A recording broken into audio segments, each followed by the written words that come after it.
Bonjour à tout le monde, à tous et à toutes.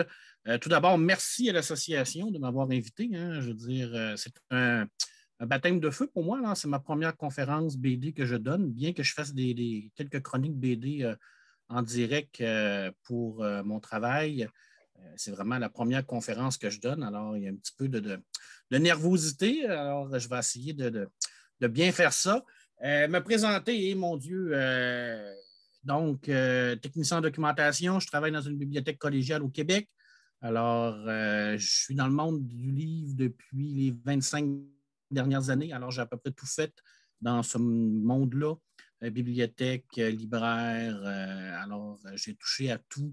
Et puis, bon, bien entendu, je suis un amateur de BD. Je pense que la plupart du monde qui me connaissent ou qui ont peu suivi mes chroniques savent que je suis un grand, grand amateur de BD. Et bien entendu, de Lovecraft. Alors, je pense que toutes les personnes qui sont ici, toutes les personnes qui sont ici, partagent la même amour de Lovecraft que moi. Alors, et puis, Lovecraft en BD, pourquoi? Parce que ça combinait mes deux passions. Je pense qu'on parle souvent de Lovecraft en adaptation cinématographique, à la télé et tout ça, mais on oublie aussi en jeu vidéo beaucoup, mais on oublie qu'il a été souvent adapté en BD. Et clairement, selon moi, les meilleures adaptations du Maître de Providence se sont clairement faites en BD. Surtout dans les dernières années, je vous expliquerai pourquoi. Et j'ai sélectionné quelques BD que je vais vous présenter, avec des planches, bien entendu. Bon, ça reste une liste et des choix très personnels. Il y a sûrement des BD ou des comics que vous avez lus sur Lovecraft que je n'aurais pas sélectionné. Alors, c'est normal, je ne peux pas tout connaître. Je n'ai pas tout lu non plus de ce qui a été fait sur Lovecraft. Majoritairement, j'ai choisi des BD dans le style franco-belge. Alors, quelques comics américains que j'ai mis à l'intérieur qui ont été traduits en français. Ce sont tous des BD qui sont en français et pour la plupart, sont tous disponibles. Encore, elles sont toutes disponibles, à part quelques-unes qui sont malheureusement épuisées sur le marché, mais qui sont quand même trouvables en numérique. Alors, d'ailleurs, j'ai fait une bibliographie de tout ce que je vais vous présenter aujourd'hui. Alors, si vous voulez l'avoir, ça va me faire un immense plaisir de vous la faire parvenir. Un tout petit fichier PDF avec les titres que je vous présente. Et là-dessus, je pense que je vais partir ma petite présentation PowerPoint qui va me permettre de vous montrer des exemples de planches, des BD adaptés en Lovecraft, et puis comment j'ai décidé de m'enligner pour cette conférence-là, pour essayer de dépoussiérer, essayer de voir tout ce qui a été fait sur Lovecraft. Alors maintenant, c'est la grande question, c'est est-ce que ça va tout fonctionner? Alors, ça devrait bien marcher. Je vais rien partir là. Et là, je crois que ça fonctionne excellent. Oui, très bien. Super. Bon, tu me rassures. Voilà. Alors ça, je vais faire ça comme ça. Bon, Lovecraft, adaptation et influence en BD, j'aurais aimé mettre bande dessinée parce que je trouve que c'est mieux en tant que tel de prendre le thème au complet. Ça, c'est un petit toc, comme on appelle pour les chroniqueurs BD. Des adaptations de ses œuvres, mais également de son influence qu'il a eue sur différents auteurs qui se sont inspirés de ses aventures, de ses écrits, de ses poèmes pour développer leur monde à eux. Je commence avec une citation de Christophe Thill. Bien que la citation est représentée plus pour le niveau cinématographique, je trouve que elle se colle bien au monde de la BD parce que la BD et le cinéma ont quelque chose en commun, c'est que c'est deux arts qui reposent sur l'image. Et je trouvais que c'était intéressant de commencer avec cette citation-là qui est dans le guide Lovecraft, dont je vais vous parler un peu à la fin. Adapter Lovecraft au cinéma pose des questions bien spécifiques. Alors, comment combiner l'approche Lovecraftienne de l'horreur, reposant sur la suggestion et la révélation de vérités cosmiques monstrueuses, avec l'approche cinématographique reposant sur l'image? Comment représenter visuellement des créatures dont la description ne fait qu'effleurer le caractère cauchemardiste? C'est une très bonne question parce que c'est là le plus grand défi pour adapter Lovecraft. tant au niveau cinématographique qu'au niveau de la BD. Quand on a un visuel à décrire, un visuel à représenter, c'est difficile d'aller chercher toutes les informations nécessaires dans les œuvres de Lovecraft pour bien les définir, parce qu'on le sait, c'est l'indisible. Lovecraft a travaillé beaucoup sur les ambiances dans ses nouvelles et c'est très difficile à prendre et à mettre en visuel. Certains l'ont fait de façon magistrale, d'autres l'ont fait de très bonne façon. Certains se sont cassés la gueule. Aujourd'hui, moi, ce que je vais vous présenter, c'est vraiment des BD que je trouve qui ont réussi vraiment à bien adapter Lovecraft sous différentes formes. Alors, et pour ça, ben, j'ai divisé ma conférence en plusieurs points. Le premier point, je vais parler de la collection de 1800. La collection de 1800, c'est une petite collection, pas une petite, c'est pas vrai, c'est une grosse collection chez Soleil qui mélange le fantastique et le classique. Et bien entendu, Lovecraft a fait partie un peu de ses influences à l'intérieur de cette collection-là. Des adaptations de nouvelles. Alors ici, je vais me concentrer sur des nouvelles spécifiques qui ont été adaptées en BD. Les anthologies, je vais réellement vous parler de quelques bouquins qui sont composés de plusieurs nouvelles de Lovecraft à l'intérieur. Les deux auteurs, Culbar et Tanabe, bien entendu, qui se sont concentrés sur les adaptations Lovecraftiennes en BD. Ces deux auteurs qui sont très différents dans leur approche, mais qui sont quand même assez reconnus comme étant des auteurs qui ont fait un travail exemplaire dans leurs adaptations. Inspiration, on va se lancer dans le monde des BD qui sont inspirés de Lovecraft, tant au niveau de l'ambiance qu'au niveau des créatures, des monstres, et ainsi de suite. Moore, je ne pouvais pas parler de Lovecraft en BD sans parler d'Alan Moore. Hein? Alors, c'est un peu un incontournable, je vous dirai pourquoi. Biographie, je vais glisser quelques mots à la fin sur deux petites biographies de Lovecraft qui va vous permettre de les découvrir plus ou d'aller plus loin dans vos recherches sur le maître de Providence. Et je termine avec une petite primaire qui est Lovecraft et Québec. Alors, je vais faire un peu mon chauvin, comme on dit ici. Je vais vous présenter une BD qui va être disponible peut-être un jour, parce que l'auteur est en train de travailler dessus, au Québec et qui parlera bien entendu de son fameux voyage qu'il a fait au Québec, Lovecraft. Alors, c'est un peu le concept de ma conférence aujourd'hui. Alors, commençons donc par la collection 1800. Alors, je vous l'ai dit, la collection 1800, c'est une collection qui fusionne le classique et le fantasy, le fantastique. Et Lovecraft, ben, il a été mis dans deux ou trois séries. Je vais vous en parler de trois aujourd'hui, assez rapidement quand même, parce que c'est des BD qui sont comme une fusion entre le style. Ici, 20 000 siècles sous les mers, c'est assez évident qu'on va parler du Capitaine Nemo. Hein? Alors, c'est vraiment une fusion entre l'histoire de Nemo, mais avec tout le style Lovecraftien. On va aller jouer dans la mer, on va aller jouer avec les créatures tentaculaires, on va s'amuser à l'intérieur de ce monde-là. Et la grande qualité de la collection 1800, c'est que malgré le fait qu'on fusionne le fantastique et le classique, que ça paraît un peu saugrenu à la base de dire, ben, on va prendre une histoire du Capitaine Nemo, qui est une histoire classique de la littérature, on va le fusionner avec du Lovecraft. Comment ça se peut? Et tout ça sans dénaturer, bien entendu, l'histoire de base. Bien, ils réussissent très bien à le faire. Ils le font parce qu'ils ont un souci du détail et un souci du respect, tant au niveau de l'histoire classique qu'au niveau de ce qu'ils apportent au niveau du fantastique. Ici, ben, on est vraiment dans le style de Capitaine Nemo avec les sous-marins, les bateaux. Bien entendu, on ne se le cachera pas, Lovecraft a beaucoup voyagé dans ses histoires en bateau. Ici, on voit une magnifique planche avec cette genre de pieuvre tentaculaire, toujours avec cette ambiance de tempête, avec le bateau qui coule. Alors, on sent vraiment le petit côté aventure. On poursuit avec une autre planche. J'ai choisi des planches particulières dans les BD pour vraiment bien représenter les ambiances Lovecraftiennes. Ici, magnifique bibliothèque. Hein? Je pense que c'est assez clair que même si on peut aller voir, là, zoomer, vraiment au niveau de la case. Le savoir excessivement important chez Lovecraft, hein, comment de fois ces personnages s'amusent dans les bibliothèques, les recherches, ainsi de suite. Et là, on le voit réellement à l'intérieur de cette partie-là. Alors, on prépare le voyage avec le fameux sous-marin. Alors, toujours dans cette ambiance Lovecraftienne, avec les couleurs aussi. Hein, tout est pensé dans la collection de 1800. Et on tombe, ben là, je pense que c'est assez clair qu'on voit clairement l'influence du fameux Cthulhu juste ici. Alors, les fameuses idoles, les statues, tout ça, c'est très important et on va s'amuser à l'intérieur de tout ça.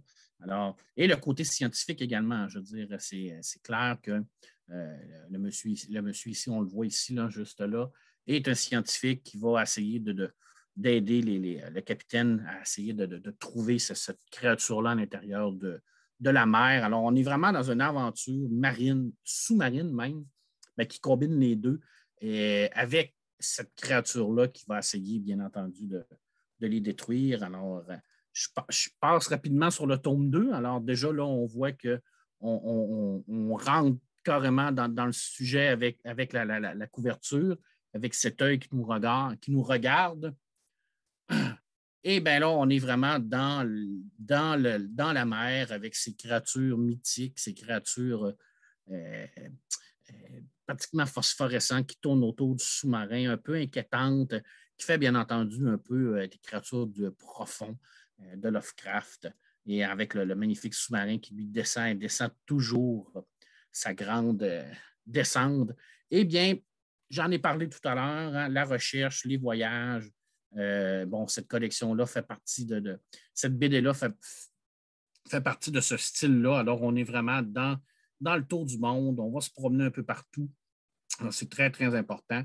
Et cette case-là, je l'aime beaucoup parce que on a comme une impression de plage perdue, d'endroits mythiques, d'endroits très difficiles d'accès.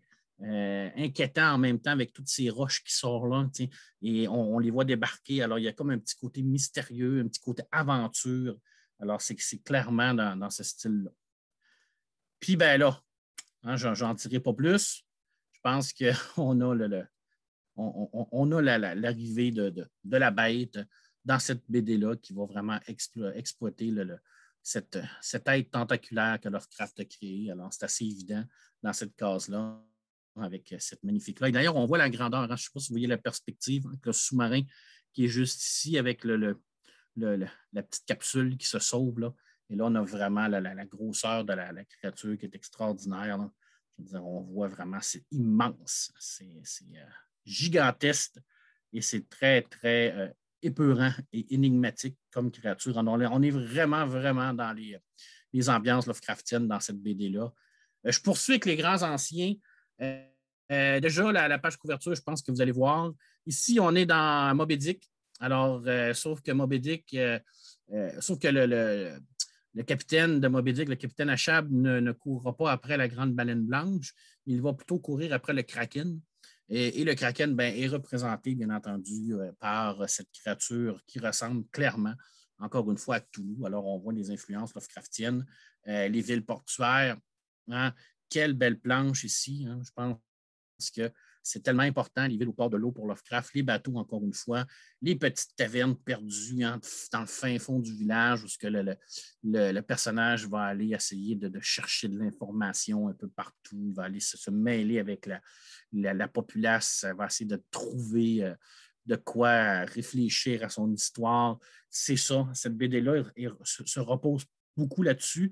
Et encore une fois, ben, on a toute l'influence de la littérature. Hein. Le livre chez Lovecraft, c'est très, très important. D'ailleurs, les livres sont un personnage principal pratiquement dans plusieurs nouvelles. Et ici, ben, on a la même chose. La rencontre avec le capitaine. Alors, on a ce petit livre-là. Le personnage veut essayer de comprendre ce qui s'est passé. Puis il va faire l'erreur que tous les personnages de Lovecraft font, c'est qu'il va essayer d'en connaître trop. Il va essayer de se plonger vraiment en profondeur dans l'histoire. Et puis, pouf, ben là, on va tomber vraiment encore une fois dans des trucs que normalement, il n'aurait pas dû aller. Hein, c'est toujours ça dans Lovecraft.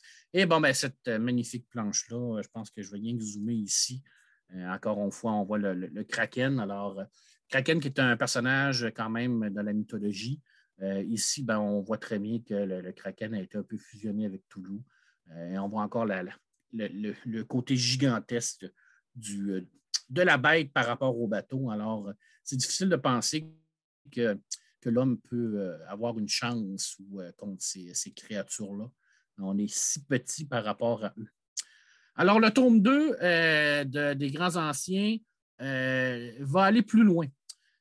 Non seulement il va prendre l'histoire de Moby Dick, mais il va rajouter un personnage qui est Frankenstein. Alors là, à la première lecture, on se dit, mais là, Moby Dick, Lovecraft, Frankenstein, ils vont trop loin, ça n'aura aucun sens. Eh bien non, c'est bien amené, c'est bien écrit dans sa façon de penser l'histoire. L'auteur nous sort vraiment le pourquoi Frankenstein rentre dans cette histoire-là, puis c'est cohérent. C'est cohérent tant aussi longtemps qu'on veut se laisser guider par notre esprit puis par notre joie de lire, parce que sinon, ben là, on se dirait que c'est impossible, c'est incroyable, mais ça, c'est vraiment très bien amené. Et là, ben, on s'en va vraiment à la guerre contre le Kraken. Alors, on va essayer de l'arrêter. On va vraiment avoir des scènes d'action, des batailles navales contre le Kraken absolument géniales. C'est une très, très belle série. Très beau, c'est 2 volumes. C'est vraiment bien fait. Puis, encore une fois, ces livres, ces petits livres-là. Alors, la Bible, des livres un peu de sorcellerie, un livre sur tout ce qui est obscur un peu, l'occulte. Alors, le personnage va avoir besoin de ces livres-là pour essayer de comprendre la bête, pour essayer de savoir où ce qui s'en va et surtout comment le vaincre. Hein? Voilà. Et là, ben, je pense que la cité perdue, hein, la cité perdue dans l'eau, je crois que vous l'avez tous reconnu. Hein? Alors, c'est une représentation de cette cité-là avec les baleines qui se promènent à l'intérieur de cette cité gigantesque-là. Alors, on voit très bien l'influence de Lovecraft dans cette case-là. Et si on parlait de Sherlock Holmes dans la collection de 1800, hein? Le grand Sherlock Holmes. Et là, c'est drôle parce qu'à la base, on se dit que Sherlock Holmes ne croit pas beaucoup à tout ce qui est surnaturel, même si il a déjà dit que quand il n'y avait plus aucune solution, même la solution la plus incroyable devait être la solution. Alors ici, ben, Sherlock Holmes va être confronté au Necronomicon. Alors, le fameux livre va apparaître dans sa trame temporelle de son histoire et il va devoir se battre contre les ennemis et contre les créatures qui vont sortir ou qui vont être invoquées par ce livre-là. Alors, Sherlock Holmes qui va être confronté au bouquin maléfique de Lovecraft, qu'est-ce que ça donne comme planche? C'est quand même, encore une fois, très représentatif de ce que Lovecraft aime. Hein? L'Arctique, le froid, ici on le voit, hein? Je veux dire, le bateau, les voyages, l'exploration. Là, ici, Sherlock Holmes, encore une fois, qu'est-ce qu'il fait? Hein? Il est dans les livres, il essaie de comprendre tout ça. Alors, on est dans les mêmes inspirations des lieux sombres, des catacombes, des cimetières, des lieux dangereux. On est vraiment là-dedans. Et bien là, on a Moriarty, le fidèle, ben pas le fidèle, là, mais plutôt le némésis de Sherlock Holmes, qui, lui, va être un peu le vecteur ou le récipient des pouvoirs du Necronomicon. Alors, c'est lui, encore une fois, qui va essayer de semer le trouble dans la vie de Sherlock Holmes. Alors, malgré le fait qu'on insère Lovecraft à l'intérieur de cette histoire-là, l'auteur nous garde cette confrontation classique entre Moriarty et Sherlock Holmes qui sont 2 ennemis complètement qui se battent et qui vont se battre jusqu'à leur mort, malgré le fait qu'ils soient morts, qu'ils reviennent toujours à la vie. Le tome 2, alors on voit ici là, un peu le concepteur hein, du Necronomicon parce qu'on le sent, on le voit. Et là, ben, on tombe vraiment dans la cité sans nom. Je pense que c'est assez évident. Très, très belle case où on est dans le désert, dans la chaleur, dans toutes les nouvelles de Lovecraft qui se passent dans le désert. Je pense que c'est assez évident. Les fameuses ruines juste ici qu'on ne connaît pas, qu'on ne sait pas d'où est-ce qu'il vient, quels sont depuis combien de temps ils sont là. On n'en sait rien. Alors, c'est vraiment énigmatique, cette case-là.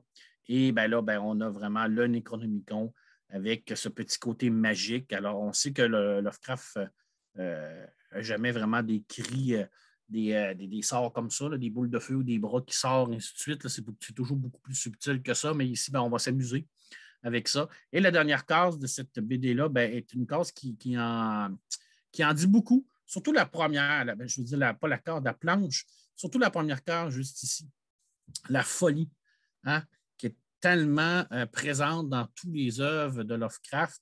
Bien, cette folie-là, cette peur qui vient vous chercher au trip dans les personnages, ben, même le grand Sherlock Holmes va la vivre. Alors, l'incompréhension de qu'est-ce qui s'est passé, on le voit en fœtus dans un lit, complètement vulnérable, mais on n'est pas habitué de voir ce personnage-là aussi vulnérable que ça. Et on voit très bien son regard juste ici qui dit qu'est-ce qui s'est passé. Alors, c'est très, très inquiétant comme case, très inquiétant comme planche. Alors, ça nous donne un peu l'ambiance pardonnez-moi, de cette BD-là. Sherlock Holmes, les Chroniques de Moriarty, c'est relié avec Sherlock Holmes et le Necronomicon parce que dans l'histoire, ben, on va comprendre comment le Necronomicon est arrivé dans la vie de Sherlock Holmes par Moriarty. Je l'ai un peu dit tout à l'heure. Alors ici, on va se concentrer sur une histoire qui est beaucoup plus fantastique par rapport aux autres parce que Moriarty va un peu sacrifier sa vie, mais va en même temps pénétrer dans un monde propre au Necronomicon et il va vraiment avoir ces pouvoirs-là. Alors, c'est un monde très hostile qu'on ne sait pas c'est où. Alors, un monde parallèle, une autre dimension. Alors, on le voit ici clairement dans cette case-là, dans cette planche-là. Encore une fois, tout le côté cosmique de Lovecraft se retrouve dans cette planche-là. On voit ici la créature, une genre de tentaculaire qui vient de l'espace. En même temps, on est sur la Terre. Et bien, on a aussi les fameuses incantations du livre qui arrive par le Necronomicon avec cette créature venue d'une autre dimension qui, ma foi, est quand même assez horrifique et on a tendance à vouloir à s'enfuir, je crois, quand on voit ça. Là. Hein? Alors, le tome 2, juste ici, alors j'en parlerai pas beaucoup parce que c'est un tome qui fait la continuité de l'histoire en tant que telle. Alors, Moriarty va revenir sur la planète Terre parce qu'il va trouver une façon de revenir pour essayer de venir, bien entendu, mettre le trouble dans la vie de Sherlock Holmes avec ses nouveaux pouvoirs, bien entendu. Mais en même temps, il y a un petit côté rédemption du personnage de Moriarty à l'intérieur de ça que je vais vous laisser découvrir parce que je ne peux pas vous divulgacher toute l'histoire. Adaptation de nouvelles. Alors là, on tombe vraiment sur des nouvelles de Lovecraft qui a été adaptées, des fois librement, des fois quand même assez fidèlement. Et je vais commencer par le magnifique U29. U29, on est dans une BD qui est une adaptation libre de la nouvelle Le Temple, une nouvelle qui a été parue en 1925. On est dans un sous-marin, on est dans un huis clos totalement suffocant, un sous-marin allemand en 1917, dans un dessin absolument extraordinaire au niveau du réalisme. Je vais vous montrer quelques planches. Possiblement une des plus belles adaptations one-shot de Lovecraft, à mon avis, tant au niveau visuel qu'au niveau de l'ambiance, parce qu'ici, on a vraiment une ambiance qui va vraiment nous tenir à la gorge tout le long de la BD. La folie commence du début jusqu'à la fin et on a une finalité absolument grandiose dans cette BD-là. Quelques exemples de planches. Regardez le réalisme de cette planche-là. Extraordinaire. Les bateaux allemands qui coulaient, les navires de ravitaillement, bien entendu. Tout le monde dans les sous-marins, comment ça se passait. Et c'est cette rencontre-là qui va changer tout l'histoire de ce monde-là. Alors, ce marin-là qui vont trouver, le marin, pardonnez-moi, qui flottait dans l'eau avec cette petite statuette-là dans les mains. Et c'est cette statuette-là qui va commencer à faire en sorte que les membres du sous-marin vont commencer à développer des pathologies proches de la folie. Pour quelles raisons, je ne vous le dirai pas, je vais vous laisser le découvrir. Mais vous allez voir aussi que c'est le fait qu'on est pris à l'intérieur de ce sous-marin-là. C'est très, très angoissant, cette BD-là. Ça ne donne pas le coup du tout de devenir sous-marinier, je vais vous le dire, là, franchement. Là. Puis c'est vraiment, ça ne donne pas le goût du tout non plus d'aller dans le fond de l'eau parce qu'on peut découvrir des choses qu'on ne devrait pas découvrir. C'est souvent ça, Lovecraft. Enfin. La Maison de la sorcière, juste ici, Mathieu Sapin, Patrick Dion, c'est bien entendu l'adaptation de la nouvelle La Maison de la sorcière en 1933. Une magnifique BD qui va vraiment mélanger le côté réel et le côté onirique de l'histoire. C'est une adaptation quand même assez fidèle de la nouvelle, tant au niveau de l'histoire que au niveau du visuel. Cette maison où une sorcière aurait été tuée. Alors ici, ben, on voit l'étrangeté de la place, hein, je veux dire, cette fameuse maison-là, avec les papiers partout, on voit la folie déjà. Et ça commence. Hein. Ici, on a la première planche. Alors déjà, ça nous donne une idée de qu'est-ce que va être la BD, qu'est-ce que va être le visuel de cette BD-là. Alors, on voit très bien toute l'angoisse du personnage. Déjà, ça commence, puis on sait qu'il ne va pas bien, puis qu'il se passe quelque chose. Hein? Alors, ici, encore une fois, ben, on a les bibliothèques, on a la recherche. Ce qui est incroyable dans cette BD-là, c'est qu'au niveau du rêve, quand on tombe dans le monde onirique, le dessinateur va complètement changer de style pour nous amener vraiment dans un style carrément différent. Alors, je ne sais pas si vous pouvez remarquer à quel point, premièrement, on tombe dans le noir et blanc et on tombe vraiment dans des traits plus gros. On va vraiment tomber dans un monde plus immense en tant que dessin. Alors là, on tombe vraiment dans le rêve. Alors, c'est vraiment, mais vraiment super bien fait. Et ça nous permet vraiment de faire une distinction entre où le personnage est. Alors, dans le rêve ou bien dans la réalité. Le temple. Le temple, je l'ai mis dans les adaptations de nouvelles, bien que c'est une BD qui a 5 nouvelles à l'intérieur. C'est une BD qui va avoir adapté L'étranger, qui est Je suis d'ailleurs, de nouvelle de 1926. La musique d'Éric Zann, Nyarlathotep, mais le poème, La cité sans nom et le temple. Pourquoi je l'ai mis dans les adaptations nouvelles? Parce que la BD vraiment est plus axée sur le temple, bien que j'aurais pu la mettre dans les anthologies. Alors, mais j'ai décidé de la mettre comme ça. C'est une BD, malheureusement, elle, qui est épuisée. C'est difficile à trouver. Si vous avez la possibilité de l'avoir en numérique ou de l'avoir de seconde main, allez-y, parce que ça vaut vraiment la peine. C'est une BD qui est extrêmement bien faite au niveau de l'ambiance. Je ne sais pas si vous pouvez voir le dessin. Très organique comme dessin, très vraiment une fusion entre c'est pratiquement des fois même bio-organique, biomécanique. C'est bizarre comme style. C'est un mélange de styles. En même temps, on joue beaucoup avec les effets de couleurs, du blanc, du noir, du gris. On va s'amuser à l'intérieur de tout ça. Je ne sais pas si vous voyez ici là, le jaune, l'étrangeté de la chose, la lisibilité de la BD est très belle en même temps. Le découpage n'est pas commun en tant que tel, ça se fait bien. Cette case-là est magnifique au niveau de la BD. Cette fameuse fusion entre ce genre de créature qu'on ne sait pas d'où qu'elle arrive, d'où qu'elle vient, avec cette jeune cette personne-là qui fusionne avec elle ou qui communique avec elle par le toucher. Tout le côté des vieilles rues, au niveau des ambiances de Lovecraft, on le voit, on le sent, l'étrangeté des gens, la couleur, comme je vous l'ai dit tout à l'heure, on va vraiment jouer avec ça. C'est vraiment une super bien faite. Je n'ai pas mis tous les images de tous les nouvelles parce qu'il y en a quand même beaucoup, il y en a quand même 5, puis j'ai encore plusieurs BD à présenter. Mais c'est réellement une très belle BD.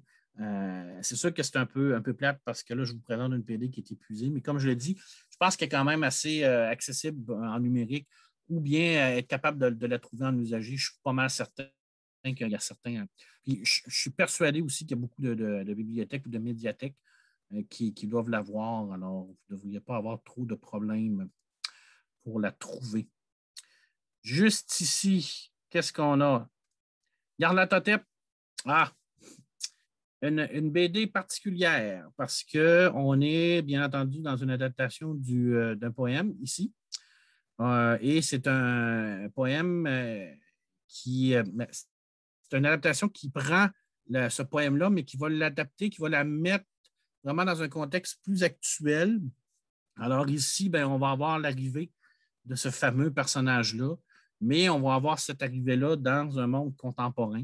Alors, c'est différent. C'est une BD vraiment qui est très, très contemplatif, qui est très, je ne veux pas dire visuel, mais qui est très philosophique par rapport au poème. Alors, c'est très fidèle au poème sans être exactement dans le même monde.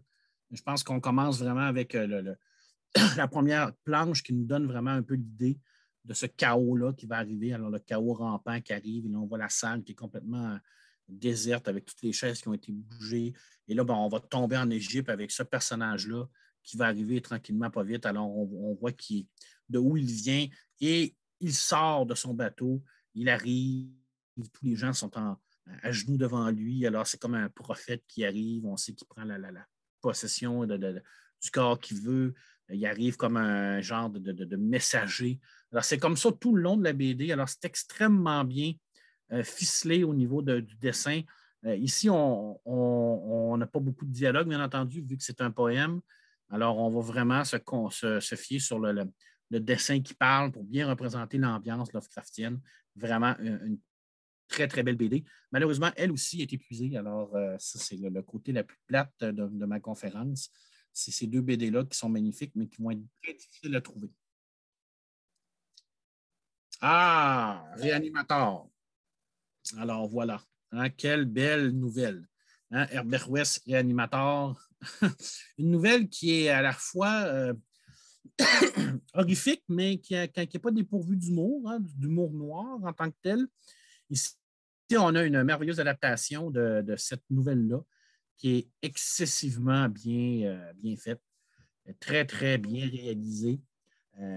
On a une.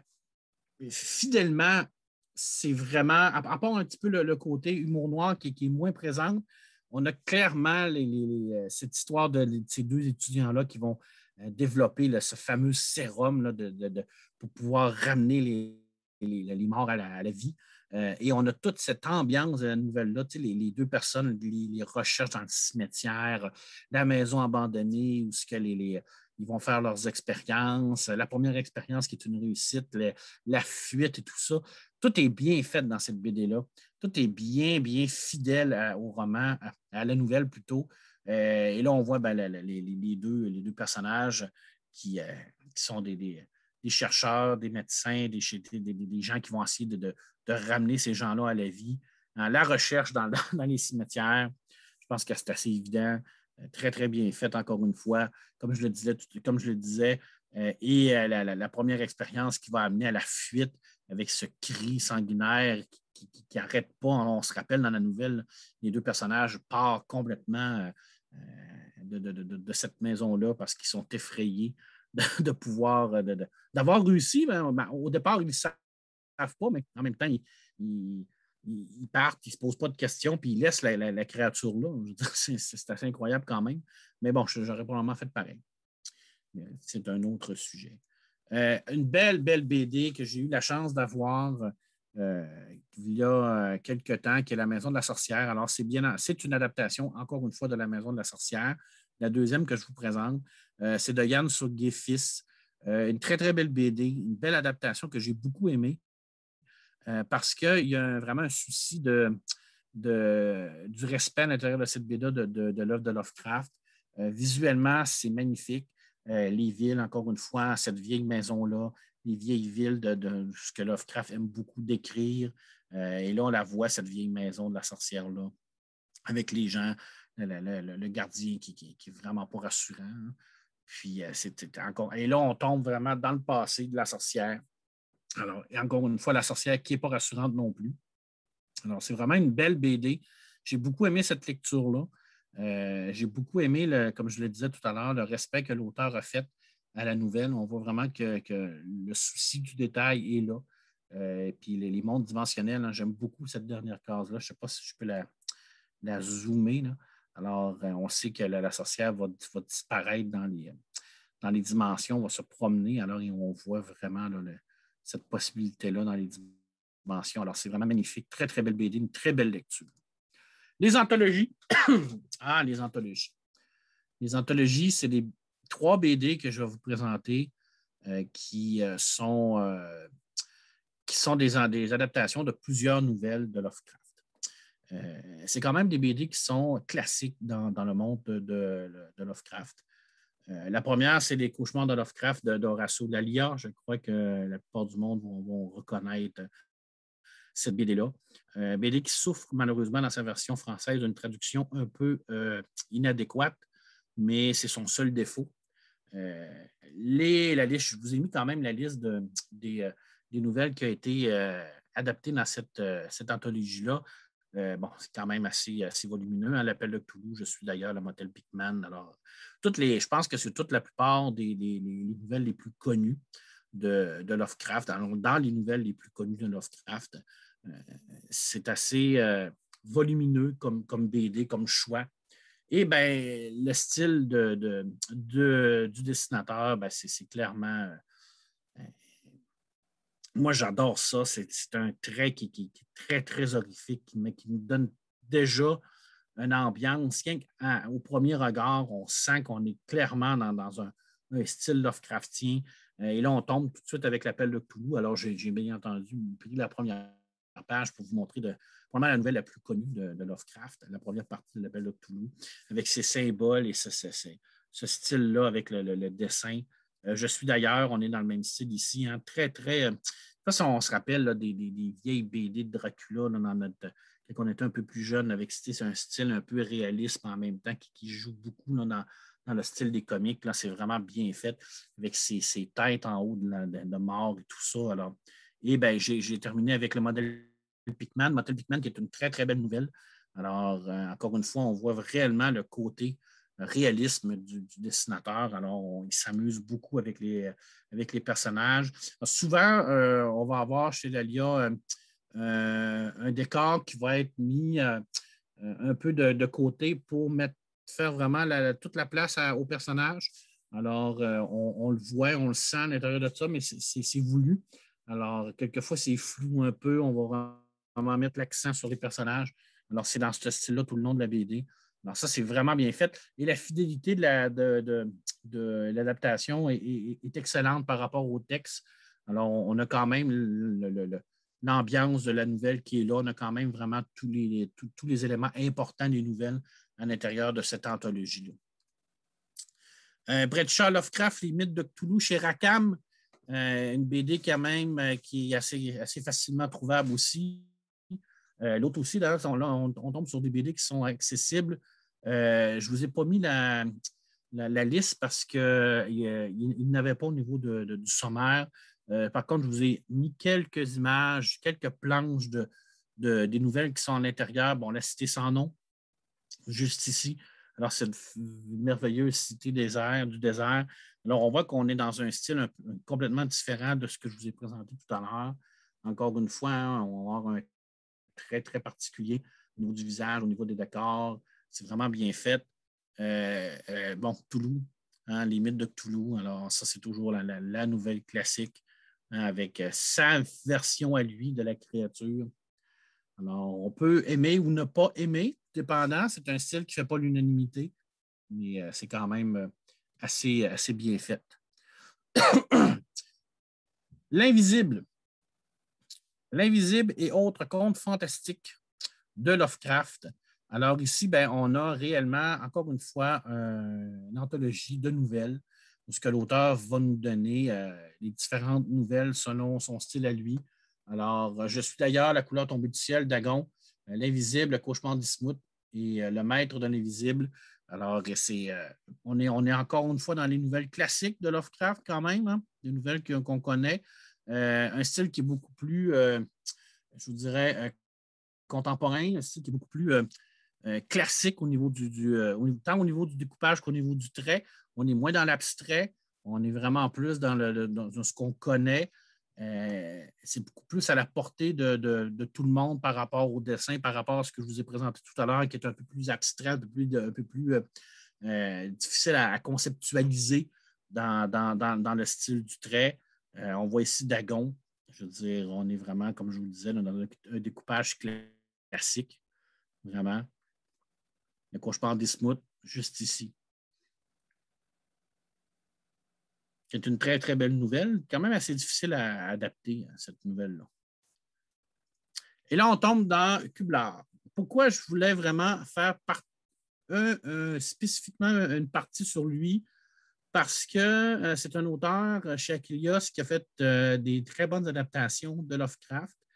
Et je trouve que c'est des adaptations qui sont une merveilleuse porte d'entrée, peut-être à un lectorat plus jeune un peu, un lectorat qui veut peut-être commencer à connaître qu'est-ce qu'est Lovecraft. Et cet auteur-là a quand même bien réussi son coup. Et il a adapté 4 nouvelles quand même dans les plus populaires et quand même des grosses nouvelles dans l'abîme du temps, juste ici. Les volumes que je vous présente là, les 4 volumes que je vais vous présenter, les 4 BD, elles sont épuisées, mais ils ont fait un coffret les regroupant. Alors, vous allez avoir, vous allez avoir aucune difficulté à les trouver. Alors, ici, on a, dans l'abîme du temps de Lovecraft, le style de dessin, comme je vous le disais, beaucoup plus classique, beaucoup plus coloré, beaucoup plus accessible pour un jeune lectorat, je trouve. Par contre, le texte est très fidèle à la nouvelle. Alors, on est vraiment dans une bonne adaptation. Je veux dire, on ne s'éloigne pas de l'idée, de la philosophie de la nouvelle en tant que telle. C'est très bien. Bon, un des rares qui a adapté la quête onirique de Cthulhu l'inconnu, qui est une très, très longue nouvelle dans ce fameux cycle des rêves-là de Lovecraft, nouvelle qui a été écrite après sa mort. C'est une nouvelle fabuleuse, mais qui est très difficile à adapter parce qu'on est vraiment dans un monde de rêve total d'un bout à l'autre de la nouvelle. Ici, Kublar le fait. Il le fait bien, ma foi, honnêtement. Je trouve qu'il a très bien réussi. Je vais vous montrer une planche de son style au niveau de cette BD-là. C'est vraiment bien fait. Je trouve qu'au niveau visuel, on est vraiment dans le classique, mais ça marche bien, ça fonctionne bien. Et cette BD-là est vraiment, j'ai trouvé d'une fidélité pratiquement sans faute par rapport à la nouvelle, mais il fallait le faire. Honnêtement, là, quand j'ai terminé de lire cette BD-là, j'ai été surpris parce qu'il a réussi à schématiser tout ça, bien entendu, mais il l'a fait de brillante façon. Puis ça a très bien fonctionné pour moi. Puis je pense que c'est vraiment une très belle nouvelle. Bon, l'affaire Charles Dexter Ward, je pense que c'est un autre classique. Je vous montre quelques planches de cette nouvelle-là, qui est assez classique, là. Je veux dire, c'est une belle nouvelle, puis une très belle BD. Et les montagnes hallucinées, hein, les fameuses montagnes hallucinées qui est probablement la nouvelle la plus populaire de Lovecraft, je crois, ou celle-là qui a été la plus adaptée. C'est souvent la nouvelle que les gens apprécient le plus aussi. Est-ce que c'est sa meilleure nouvelle? Plusieurs personnes le disent parce que c'est une nouvelle qui est très, très bien écrite, où ce qu'on retrouve tout à l'intérieur de cette nouvelle-là. Mais bon, on n'est pas ici pour décider quelle est la meilleure nouvelle, mais on est vraiment ici pour parler de BD. Alors, Les Montagnes hallucinées, très, très belle BD de Culbar avec son fameux Tekelili, Tekelili, Tekelili. Alors, on a vraiment cette case-là qui représente très bien ce fameux son-là. Et bien, comme je vous le disais hein, tout à l'heure, ils ont fait un magnifique coffret chez Achilles. Alors, vous pouvez le prendre. Alors, vous allez avoir les 4 nouvelles à l'intérieur de cette BD-là. Très, très bien. Bon, je pense que là, on tombe comme on dirait, dans de l'actuel. Hein? Et la question qu'on va se poser, c'est est-ce que c'est la meilleure adaptation de Lovecraft de tous les temps, tous médias confondus? C'est difficile de passer à côté de Kudanabé. Pourquoi? Parce que les chefs-d'œuvre de Lovecraft, je crois qu'ils font sensation présentement en nomination à Angoulême.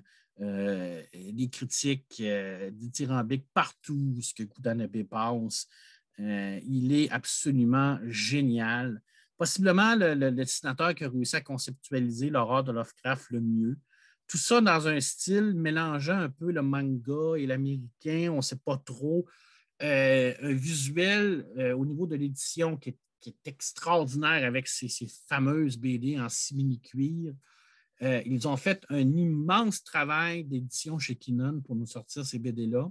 À mon humble avis, de tout ce que je vous présente aujourd'hui, c'est ce qui se fait de mieux au niveau des adaptations, tant au niveau de la fidélité du texte qu'au niveau visuel. J'ai rarement vu quelqu'un visuellement être capable de décrire l'horreur de Lovecraft comme coup d'année. Ça, c'est très personnel, hein, ça reste toujours très personnel. Et il le fait magnifiquement. Alors, Les Montagnes hallucinées, le tome 1 et le tome 2, je vous présente quelques visuels au niveau du montagne. Écoute, c'est vraiment magnifique. Le dessin parle tout seul ici. Alors, on est vraiment dans du style manga à la Otomo. Là. Je veux dire, on est vraiment au niveau au niveau du même style au niveau du dessin. C'est un style qui est criant de vérité au niveau du réalisme, des décors, tout ça. Alors, il s'amuse beaucoup. Cette fameuse étoile-là des Anciens, c'est magnifique. Les personnages aussi. On voit les yeux, les émotions sont vraiment superbes. Puis ce mélange, hein, comme je disais, d'américain-japonais, ça passe très bien hein, à l'intérieur de cette BD-là. Il y a ça ici. Là, ça, c'est quelle belle planche. Je veux dire, est-ce qu'il y a quelque chose qui démontre plus l'horreur de Lovecraft que cette BD-là? Alors, vraiment, là, superbe BD. Alors, c'est une très, très belle adaptation. Je parle, bon, L'Appel de Cthulhu, hein, qui est sorti en 2020. On continue avec. Je n'ai pas d'autre chose à dire. Regarde, c'est la beauté de la conceptualisation de Cthulhu. Je crois que c'est magnifique. C'est vraiment bien fait. Je veux dire, quand on lit la nouvelle et qu'on voit ça, on ressent clairement le même sentiment d'horreur. La couleur tombée du ciel. Et là, ça, c'est particulier. Pourquoi? Parce que la couleur tombée du ciel, c'est une nouvelle qui est très axée sur la couleur, hein, cette fameuse couleur genre mauve qui ressort puis qu'on ne connaît pas et tout ça. Et là, on se dit comment Kudanabe, qui est un auteur qui dessine en noir et blanc, va réussir à conceptualiser une nouvelle comme la couleur tombée du ciel sans mettre de couleur. Bien, il réussit. c'est ça qui est incroyable. Il réussit avec son dessin, avec ses jeux d'ombre, ses jeux de lumière, il réussit à développer cette ambiance-là dans cette nouvelle-là qui nous fait voir cette couleur-là sans la voir. C'est là toute la magie de cet auteur-là, de ce dessinateur-là. Et encore une fois, le dessin parle par lui-même. Ici, c'est quand il trouve cette fameuse météorite-là. C'est extraordinaire. Probablement, ça, de ces BD à Kudanabe, je crois que La couleur tombée du ciel, pour moi, c'est vraiment le summum de ce qu'il a fait. Je trouve que c'est vraiment très bien fait parce que c'est une nouvelle qui est difficile à adapter de base et de le faire en noir et blanc, pour moi, c'est vraiment magnifique. C'est vraiment. Je crois que il a bien réussi, puis je suis impressionné. J'ai été impressionné. Dans l'abîme du temps, très, très, très, très, très longue nouvelle. C'est dans l'abîme du temps, qui est complexe aussi hein, dans sa construction. Ce personnage-là qui part, qui revient. Alors, on a toute cette ambiguïté-là de son histoire. Encore une fois, c'est très bien fait. Une nouvelle qui est beaucoup axée sur le personnage, sur le développement de ce personnage-là. Alors, Kudanabe réussit très bien à conceptualiser tout ça. Et bien, son nouveau qui vient d'arriver, qu'on n'a pas encore au Québec, alors vous devez attendre, celui qui hantait les ténèbres. Et je crois qu'il y a Dagon à l'intérieur également. Moi, je ne l'ai pas lu, malheureusement, parce que je n'ai pas encore accès à cette BD-là. Malheureusement, comme je l'ai dit. Il faut savoir que les BD de Kudanabe ne sont pas non plus en numérique. Alors, malheureusement, il faut attendre vraiment la version papier. J'ai très hâte de pouvoir la lire. Par contre, j'ai dégommé, pas dégommé, j'ai réussi à aller chercher quelques planches sur son site. Alors, sur ça, alors encore une fois, je pense qu'on est dans le même style qu'on a vu tout à l'heure. Vraiment dans le style de Kudanabe. C'est vraiment horreur. Je veux dire, il réussit clairement à nous conceptualiser tout ça. Je trouve ça impressionnant. Honnêtement, je trouve ça vraiment impressionnant. Ça me dépasse au niveau de la qualité. Là, je vois que ça fait déjà 45 minutes. Je vais essayer d'accélérer un peu hein, parce que sinon, on n'arrivera jamais, jamais, jamais parce que j'ai beaucoup, beaucoup encore de stock. Fait que je vais me dépêcher un peu. Dans les inspirations, oui, parce que j'ai passé vite. Là. Dans les inspirations, juste ici, C'est des BD qui ont inspiré les auteurs. Andreas chez Chrome Winston, alors cette histoire de clé qui est perdue et ce personnage-là qui va partir à la recherche de cette clé-là. C'est une BD qui est très, très ambiance Lovecraftienne. Andreas, qui est un dessinateur qui utilise beaucoup les lignes, les hachurés. C'est vraiment un style particulier de dessin. Découpage absolument génial également dans cet auteur-là. On le voit un peu plus sur cette planche-là avec ces fameux planches, là, cette fameuse case là, avec plusieurs petites planches à l'intérieur. C'est vraiment super bien fait. C'est un style très, très, très, très Lovecraftien, cette BD-là. C'est vraiment, moi, j'ai beaucoup aimé ça, mais en même temps, ça joue beaucoup dans l'enquête, il essaie de trouver ça dans les mondes un peu différents, et un peu de c'est une lecture qui est quand même assez ardue à faire, mais qui vaut vraiment la peine. Alors, bon, le tome 2, je vais vous présenter un peu le tome 2 juste ici. Là. Je vais vous présente pas assez vite parce que là, il me reste encore beaucoup de stock. Regardez la qualité là, au niveau de la gestion du noir et du blanc, c'est vraiment magnifique. Les ambiances, hein, la forêt, les yeux, tout ça, c'est vraiment superbe.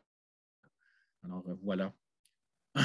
Et le tome 3 qui est juste ici. Alors, je vais passer vite aussi sur le tome 3 parce qu'il m'en reste beaucoup. Ah, quelle belle planche ici.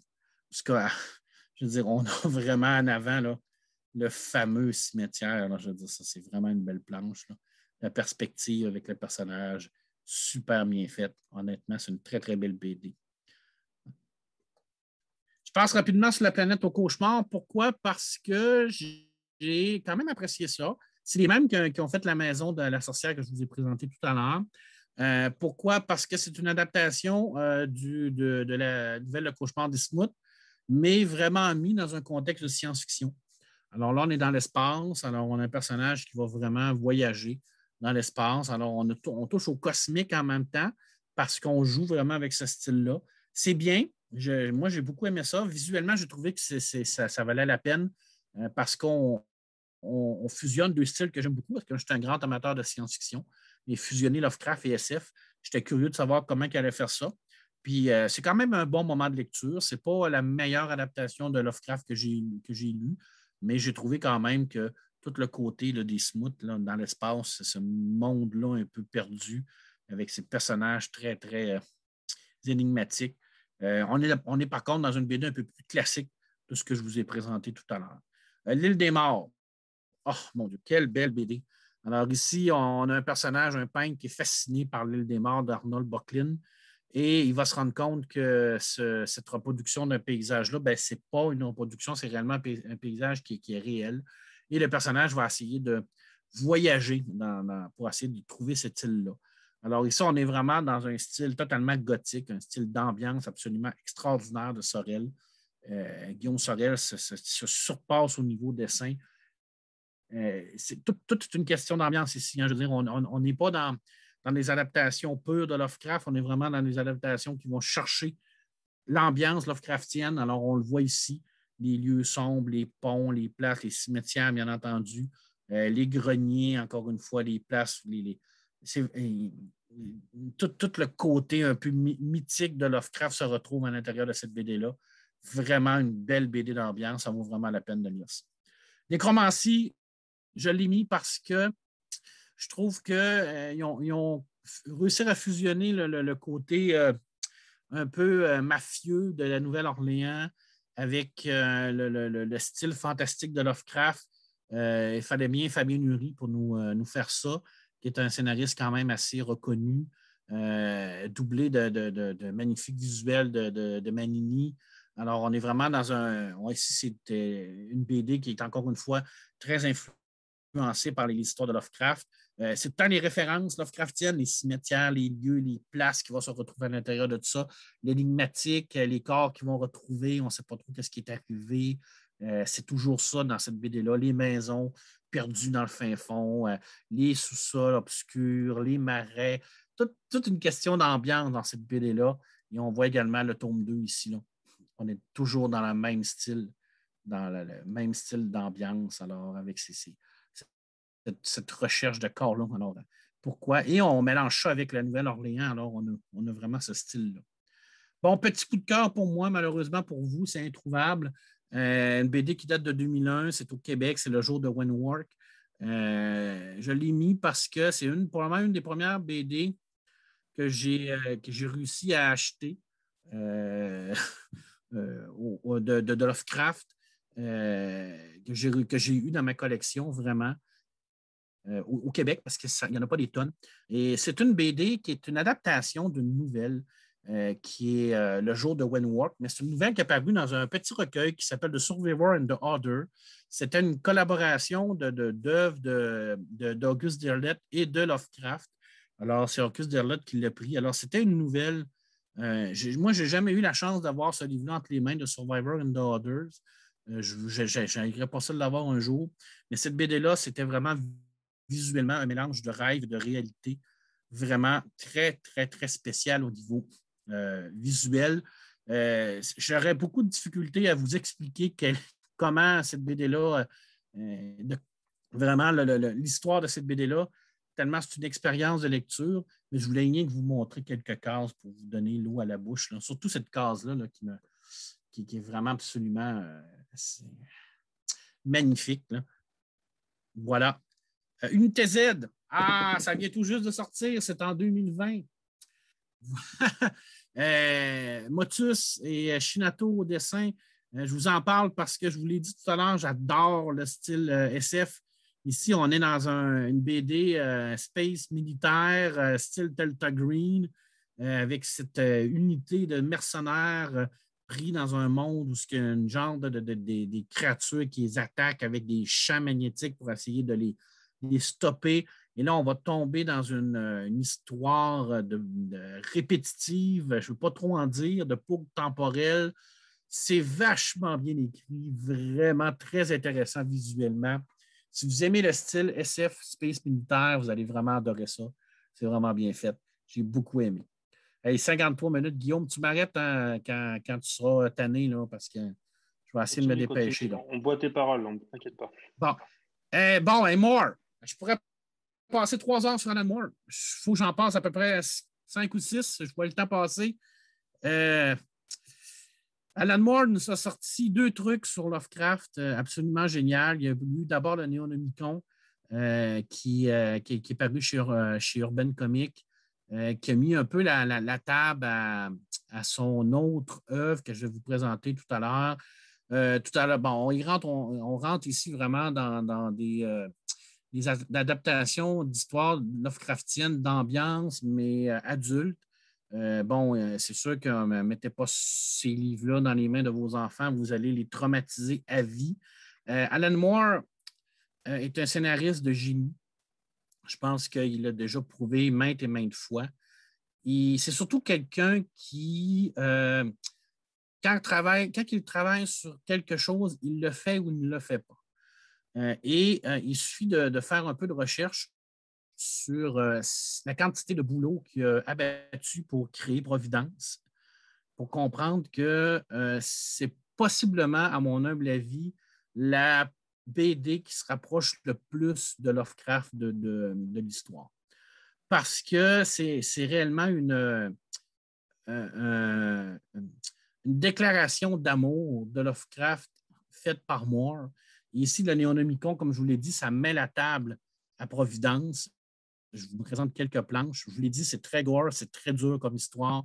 Là où Lovecraft a toujours été dans la subtilité au niveau de la sexualité ou les orgies ou ainsi de suite, ou la violence, Moore, lui, va clairement, avec Burroughs, nous en donner. Il ne s'en cachera pas. Il va jouer clairement avec ça, avec la cosmologie, avec la violence extrême, mais en même temps, c'est excessivement bien écrit. Et là, je parle de Providence. Pourquoi? Parce que Providence, je crois que c'est vraiment un truc de malade. C'est 3 tomes qui sont parus en français chez Panini Comics en 2016 et en 2017. C'est une histoire d'un journaliste qui est Robert Black, qui va enquêter sur des êtres mythiques qui se mêlent un peu dans les États-Unis. Alors, c'est un hommage évident à l'œuvre de Lovecraft. C'est mythique dans la BD, je trouve. C'est bien entendu une lecture qui est extrêmement ardue. une lecture qui prend beaucoup de temps. Beaucoup également de...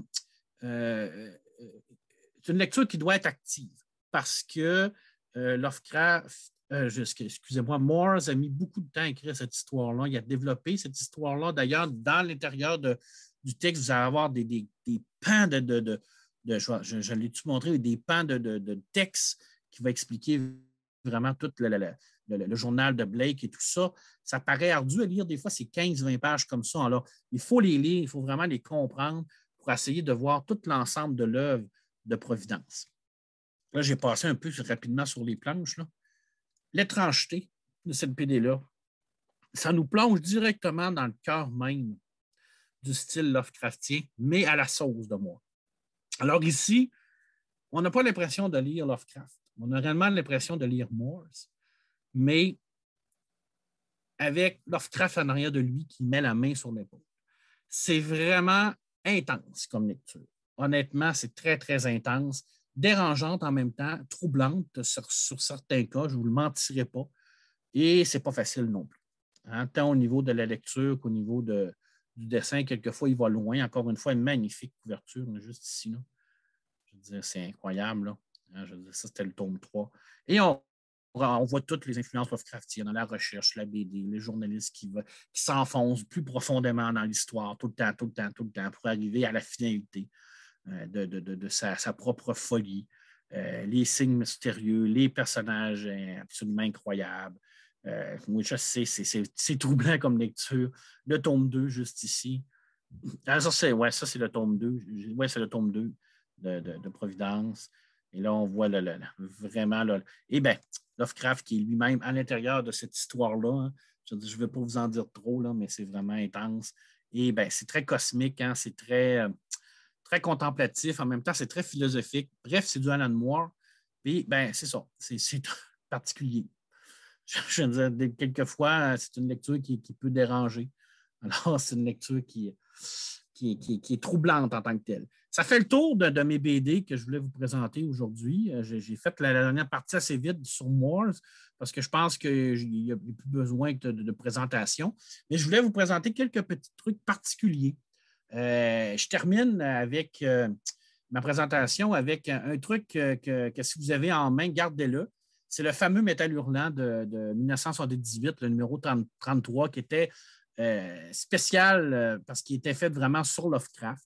Alors, si vous avez la possibilité de l'avoir en papier, moi, je l'ai en numérique. Pourquoi je vous en parle? Parce que à l'intérieur de cette BD-là, il y avait tellement de personnes qui ont travaillé là-dessus. Là, je veux dire, c'est incroyable. Mais ben, j'ai sorti le Necronomicon de Druillet, qui est un classique. Je veux dire, c'est assez génial comme truc. Mais le fameux Cthulhu de Moebius, alors pour moi, Moebius, c'est mon idole en BD. Et réussir à pouvoir lire son adaptation à lui, dans son style à lui, tant au niveau du dessin qu'au niveau de l'histoire. Alors, quand on rentre dans le monde de Moebius, on rentre toujours dans un monde complètement éclaté. Et là, quand on le fusionne avec Lovecraft, ben, ça fait encore un monde encore plus éclaté. Alors, si vous avez eu la chance de lire cette petite BD-là, c'est 3-4 pages de Cthulhu dans cette revue-là, c'est vraiment génial. Et j'en ai parlé tout à l'heure, 2 biographies que je vous propose. La première, c'est le Guide Lovecraft de Christophe Thill aux éditions Actu SF. Je pense que c'est un truc que tous les amateurs et les amatrices de Lovecraft doivent avoir lu au moins une fois dans leur vie. C'est une très belle porte d'entrée également parce qu'on va vraiment parler de l'auteur, mais on va parler également de tout ce qui tourne autour de lui, ses adaptations, ses nouvelles, quelles nouvelles qu'il faut avoir lues, pourquoi il faut les avoir lues, ainsi de suite. Et il y a même à la fin un petit lexique Lovecraftien qui vous explique tout le vocabulaire propre à Lovecraft. Christophe Thill, qui est une sommité de Lovecraft en France, c'est vraiment un expert absolument génial. Si vous avez la possibilité de regarder ce qu'il fait, de lire ce qu'il fait, et surtout son Roi en jaune, qui a traduit lui-même, qui est un magnifique volume. J'aurais dû vous le sortir, je le lis ici malheureusement, mais là, je n'irai pas le chercher. Mais ça vaut vraiment la peine. Puis, ben, Je suis Providence, hein, juste ici, qui est la traduction de la fameuse biographie de S.T. Chaucy, qui est le summum pour connaître Lovecraft. Alors, si vous voulez vous lancer, ben, lancez-vous là-dedans. mais on parle quand même d'un tome 1 à 703 pages et un tome 2 à 669 pages. Ils vont sortir bientôt en format de poche, mais c'est probablement la biographie la plus complète et totale du maître de Providence. Alors, vous ne pouvez pas vous tromper. Puis je termine en vous présentant un petit truc. Je vous présente ça. Vous êtes les premiers au monde à voir ça avec moi. Alors, on sait que Lovecraft est venu au Québec. Ça l'a beaucoup troublé, cette visite-là, parce qu'il trouvait que la ville était très belle, que la ville était très aussi mystérieuse, mystique.